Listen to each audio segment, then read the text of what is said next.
7/2024 తేదీన మనము స్వామివారి యొక్క సాక్షాత్కార ప్రథమ వార్షికోత్సవ సంబరాలు అనేటువంటి అంగరంగ వైభవంగా జరుపుతున్నాము పుష్పాచలంలో.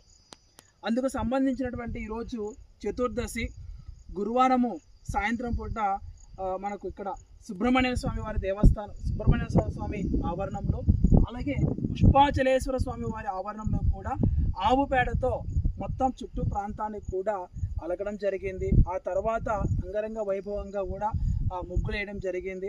ఈ మనకు సహకరించినటువంటి స్థానిక భక్తులు, అలాగే మన వరలక్ష్మి గారు వాళ్ళ ఆడబిడ్డ లక్ష్మ గారు కూడా ఈరోజు స్వామివారి సన్నిధిలోకి వచ్చేసి ఈరోజు సేవా కార్యక్రమాలు అందించినందుకు వారికి, వారి కుటుంబానికి పుష్పాచలేశ్వర స్వామి వారి యొక్క అనుగ్రహము, అలాగే సుబ్రహ్మణ్య స్వామి వారి యొక్క అనుగ్రహము కూడా కలగాలని నిన్ను మనసా వాచా కర్మణ త్రికరణ శుద్ధిగా స్వామివారి హర హర మహాదేవ శంభో శంకర.